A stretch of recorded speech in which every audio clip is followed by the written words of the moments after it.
கிறிஸ்துவுக்குள் பிரியமானவர்களே, மீண்டும் இந்த வாரம் ஒரு விடயம் நிகழ்ச்சியில் உங்களை சந்திப்பதில் மிகுந்த சந்தோஷம்.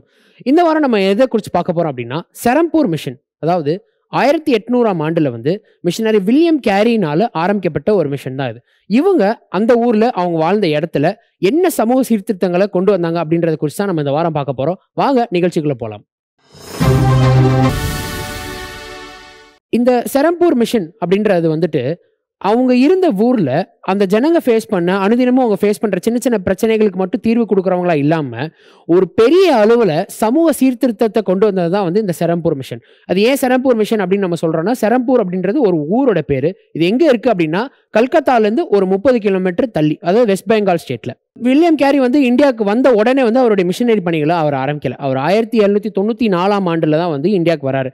இவர் ஒரு சாதாரண ஒரு செருப்பு தைக்கிறவர் தான். இவர் மிஷனரியா இந்தியாவுக்கு வந்ததுக்கு அப்புறம் இவர் என்ன முடிவு எடுக்கிறாருன்னா, சத்தியத்தை இந்த ஊர் ஜனங்களுக்கு அவங்க பாஷையிலே சொல்லிக் கொடுக்கணும் அப்படின்ட்டு 6 வருஷமா ஒரு இடத்துல வேலை செஞ்சுட்டு அந்த ஊர் ஜனங்களுடைய பாஷையை படிக்க ஆரம்பிக்கிறார்.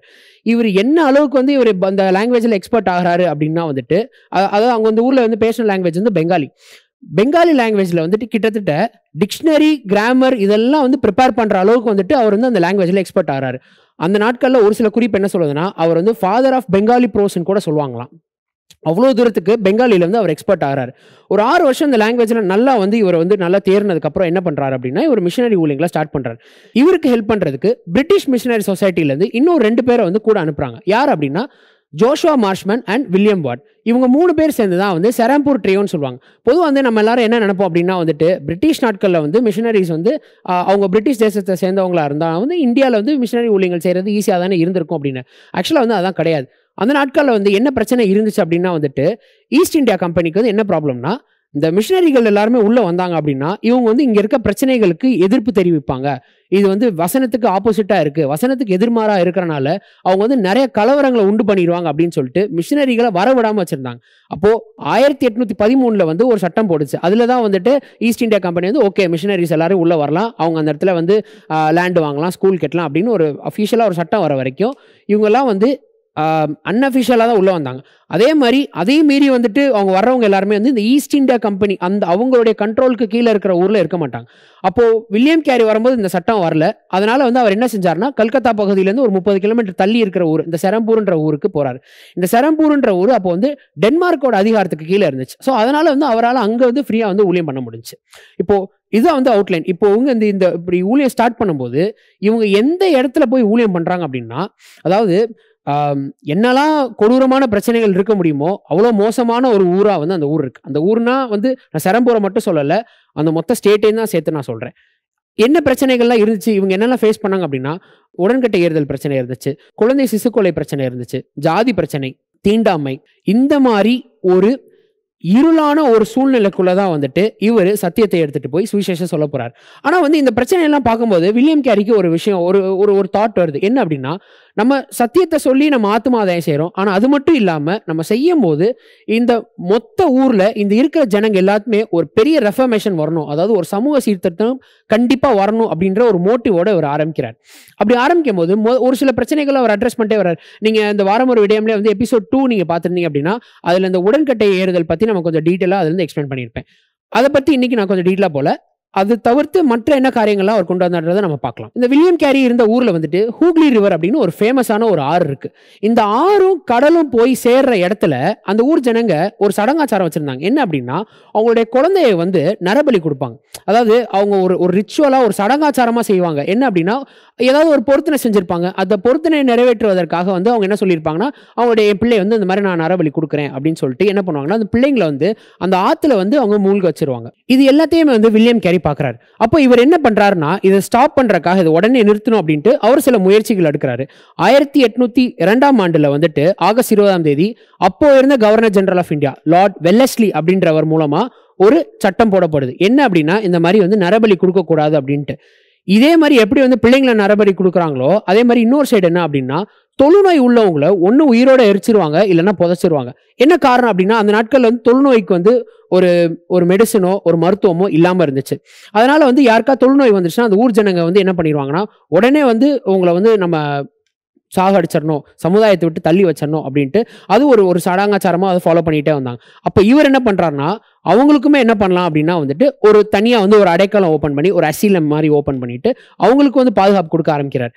இது எல்லாம் வந்து ஏன் வந்து இந்த உடன்கட்டை ஏறுதலா இருக்கட்டும், இல்ல குழந்தைங்களை நரபலி கொடுக்கறதா இருக்கட்டும், இல்ல தொழுநோய் உள்ளவங்களை வந்து உயிரோட புதைக்கிறதா இருக்கட்டும், எதனால இந்த ஜனங்க இப்படி பண்றாங்க அப்படின்னு பார்க்கும்போது அவங்களுக்கு பின்னால ஒரு நம்பிக்கை இருந்துச்சு, ஒரு மூட நம்பிக்கை இருந்துச்சு. இந்த மூட நம்பிக்கை என்னவா இருந்துச்சு அப்படின்னா, ஒருவேளை ஒருத்தவங்களை வந்து ஒருவங்களோட மரணம் ரொம்ப மோசமாக கொடூரமாக இருந்துச்சுன்னா அவங்க மறுபடியும் பிறக்கும் போது ஆசீர்வாதத்தோட பிறப்பாங்க அப்படின்னு ஒரு மூட நம்பிக்கை இருந்துச்சு. இப்போ ஒரு பக்கம் இவர் வந்து இது எல்லாத்தையும் வந்து அஃபிஷியலா சட்டங்களை கொண்டு வந்து இதை தடுத்து நிறுத்த முடிஞ்சாலும், ஆனா வந்துட்டு ஓவராலா வந்து இந்த ஜனங்க மனசுல இது ஏன் மாற மாட்டேது, ஏன் வந்து இதெல்லாம் யாரும் கேள்வி கேட்க மாட்டாங்க அப்படின்ட்டு இவருக்குள்ள ஒரு தாட் வரும்போது அவங்களுடைய பாஷையிலே வந்துட்டு கல்வி கொடுக்க ஆரம்பிக்கலாம் அப்படின்ட்டு முயற்சிகளை ஆரம்பிக்கிறாங்க. பட் ஆனா வந்து ஒரு விஷயம் என்ன அப்படின்னா, அந்த நாட்கள் வந்து கல்வின்றது எல்லாருக்கும் இல்லாம இருந்துச்சு. என்ன காரணம்னா, ஒரு பெரிய பிரச்சனை ஜாதி அப்படின்னு ஒரு பிரச்சனை இருந்துச்சு. வெறும் மேல் ஜாதி ஆட்களுக்கு மட்டும்தான் வந்து கல்வி கொடுக்கப்பட்டுச்சு. அதுவுமே வந்து மேல் ஜாதியிலுமே வந்து பெண்களுக்கு கொடுக்கப்படல, ஆண்களுக்கு மட்டும்தான் கொடுக்கப்பட்டுச்சு. அப்போ இவர் என்ன பண்றாரு அப்படின்னா, எல்லாருக்கும் எஜுகேஷன் கொடுத்துட்டோம்னா இதுல இன்னொரு மாற்றம் கொண்டு வரலாம் அப்படின்ட்டு 1800ஆம் ஆண்டுல வந்து ஃபர்ஸ்ட் என்ன பண்றாரு அப்படின்னா, ஃப்ரீ எஜுகேஷன், அதாவது எல்லாருக்குமே அவங்க என்ன ஜாதியா இருந்தாலும் சரி, யாரா இருந்தாலும் சரி அவங்களுக்கு இலவச கல்வின்னு ஆரம்பிக்கிறார். இது எவ்வளவு தூரத்துக்கு சக்சஸ்ஃபுல்லா போகுது அப்படின்னா, ஒரு 18 வருஷத்திலே வந்து கிட்டத்தட்ட 126 பள்ளிக்கூடங்கள் இவர் திறக்கிறார். அத்தனை பள்ளிக்கூடங்கள்ல கிட்டத்தட்ட ஒரு 10,000 பேருக்கு இவரால் கல்வி கொடுக்க முடியுது. இதோடைய சக்சஸை பார்த்துட்டு நம்ம பசங்களுக்கு கொடுக்குற மாதிரி நம்ம ஏன் பெண்களுக்கும் கல்வி கொடுக்க கூடாது, ஏன்னா பெண்களுக்கும் நம்ம சம உரிமை கொடுக்கணுமே அப்படின்ட்டு பெண்கள் வந்து பள்ளிக்கூடத்தில் சேர்க்க முயற்சிக்கிறாங்க. ஃபர்ஸ்ட் என்ன செய்யறாங்க, இருக்கிற பாய்ஸ் ஸ்கூல்லே வந்து நடுவில் ஒரு ஸ்க்ரீன் மாதிரி வச்சுட்டு அதுக்கு பின்னால வந்து நம்ம பெண்களை உட்கார வச்சு நம்ம வந்து பாட சொல்லி கொடுக்கலாம் அப்படின்னு முயற்சிக்கிறாங்க. பட் அது அவ்வளோ தூரத்துக்கு அவங்க நினைச்ச அளவுக்கு சக்சஸ்ஃபுல்லா இல்லைன்ட்டு தனியா வந்து 1822 வந்து கேர்ள்ஸுக்கும் தனியா பெண்களுக்கும் தனியா வந்து ஸ்கூல் ஆரம்பிக்கிறாங்க. இந்த எஜுகேஷன் எவ்வளவு தூரத்துக்கு வந்து பிள்ளைங்களுக்கு ரீச் ஆகுது, எப்படி வந்து அவங்க வந்து அதுல இருக்க விஷயங்கள்லாம் கத்துக்கிறாங்க அப்படின்றத பார்த்துட்டு அதுக்கப்புறம் என்ன பண்றாங்க அப்படின்னா, செரம்பூர் காலேஜ் அப்படின்னு ஒரு தனியா வந்து ஒரு காலேஜ் ஓபன் பண்றாங்க. இது வந்து கிட்டத்தட்ட 200 வருஷம் பழைய காலேஜ். இந்தியாவில் 4th ஓல்டஸ்ட் காலேஜ் இந்த காலேஜ் தான். எல்லா எஜுகேஷன்லயுமே வந்து வில்லியம் கேரியோட ஒரு ஃபோக்கஸ் என்னவா இருந்துச்சுன்னா, அவங்க வந்து பாடத்தோட சேர்த்து சத்தியத்தையும் வந்து சேர்த்து சொல்லி கொடுத்துட்டே வருவாங்க. அப்போ இந்த கல்வி எல்லாருக்குமே போய் சேரும்போது என்ன ஆக ஆரம்பிச்சிச்சு அப்படின்னா, அந்த ஊர் ஜனங்க வந்து கேள்வி கேட்க ஆரம்பிச்சாங்க. நம்ம ஏன் இந்த மாதிரி மூட நம்பிக்கை எல்லாம் ஃபாலோ பண்றோம், நம்ம சமுதாயத்தில் ஏன் இந்த மாதிரிலாம் பிரச்சனைகள் இருக்கு அப்படின்னு அந்த கேள்வி கேட்க ஆரம்பிக்க சமூக சீர்திருத்தங்கள் வர ஆரம்பிக்குது. இந்த ஜாதி பிரச்சனை வந்து ஒரு ரொம்ப மோசமான ஒரு பிரச்சனையா இருந்துச்சு. வில்லியம் கேரிக்கு நல்லாவே தெரியும் அவரால் வந்து இந்த பிரச்சனையை டைரக்டா வந்து எதிர்த்து நிற்க முடியாது அப்படின்ட்டு. மற்ற பிரச்சனைகள் எப்படி வந்து அவர் போராட்டங்கள் மூலமா சில எதிர்ப்புகள் மூலமா வந்து ஒரு சட்டத்தை அவரால் கொண்டு வர முடிஞ்சிச்சோ, ஆனா இந்த ஜாதி பிரச்சனைக்கு வந்து ஒரு சட்டத்தை போட்டு ஜாதியே இல்லை இந்தியாவில் அப்படின்ற மாதிரி கொண்டு வர முடியாதுன்னு அவரால் தெரிஞ்சனால அது அவர் நேரடியாக அவர் எதிர்க்கல. மாறாக அவர் என்ன பண்ண ஆரம்பிச்சார்னா, அவர் செய்யற கிரியைகள் மூலமா வந்துட்டு கிறிஸ்தவத்துல ஜாதி இல்லை அப்படின்றத அவர் ப்ரூவ் பண்ணிட்டே வர்றார். கிறிஸ்தவத்துல சமத்துவம் இருக்கு அப்படின்றத ப்ரூவ் பண்ணிட்டே வர்றார். என்ன செய்யறாரு அப்படின்னா, ஒரு பெரிய ஒரு காரியம் நடக்குது அந்த நாட்கள்ல. என்ன அப்படின்னா, ஒரு மேல் ஜாதி ஆணும் ஒரு கீழ் ஜாதி பெண்ணும் வந்து அவங்க ரட்சிக்கப்படுறாங்க. ரட்சிக்கப்பட்டதுக்கு அப்புறம் அவங்களுக்குள்ள திருமணம் ஆகுது. ஒரு குறிப்பு சொல்லுது, இந்தியாவில் பப்ளிக்கா வந்து மேல் ஜாதியும் கீழ் ஜாதியும் வந்து திருமணம் பண்ணது இதுதான் வந்து ஃபர்ஸ்ட் டைம் அப்படின்னு ஒரு குறிப்பு சொல்லுது. அது மூலமா அவங்க என்ன ப்ரூவ் பண்ணாங்க அப்படின்னா, கிறிஸ்டியானிட்டி இஸ் கேஸ்ட்லெஸ் அப்படின்னு ப்ரூவ் பண்ணி எப்படி வந்து எல்லா ஜனங்களும் ஒண்ணுதான் அப்படின்னு ஒரு சமத்துவத்தை வந்து அவங்க எல்லா ஜனங்களுக்கும் தெரியப்படுத்த ஆரம்பிக்கிறாங்க.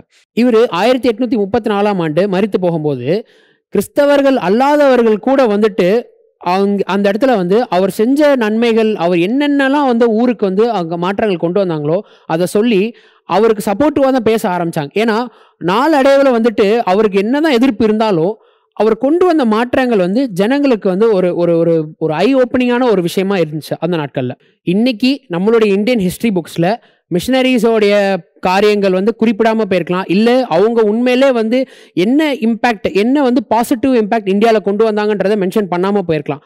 ஆனால் நம்ம இந்தியன் கல்ச்சரில் இருக்கிற வந்த சோஷியல் ரெஃபர்மேஷன்ஸ் எடுத்து என்னெல்லாம் சமூக சீர்திருத்தங்கள் கொண்டு வந்திருக்காங்களோ அது எல்லாத்துக்கும் காரணம் யாரு, அது எல்லாத்துக்கும் வந்து விதை யார் போட்டா அப்படின்றதா உண்மையிலே நம்ம ஆராய்ச்சி பண்ணி பார்த்தோம் அப்படின்னா அதுக்கு பின்னால ஒரு மிஷனரியோட பேர் இருக்கும். இவர் வில்லியம் கேரி வந்து ஜஸ்ட் ஜனங்களுடைய வாழ்க்கையை மட்டும் மாற்றவராக இல்லாம மொத்த சமுதாயத்திலே வந்து ஒரு பெரிய சீர்திருத்தத்தை கொண்டு வந்த ஒரு மிஷனரியா இவர் இருந்தார். இவரை போல இன்னும் நிறைய மிஷனரிஸ், நிறைய சமூக சீர்திருத்தங்கள் இந்தியாவில் கொண்டு வந்திருக்காங்க. கர்த்தருக்கு சித்தமான இன்னொரு விடயமுடன் உங்களை சந்திக்கிறோம். God bless you.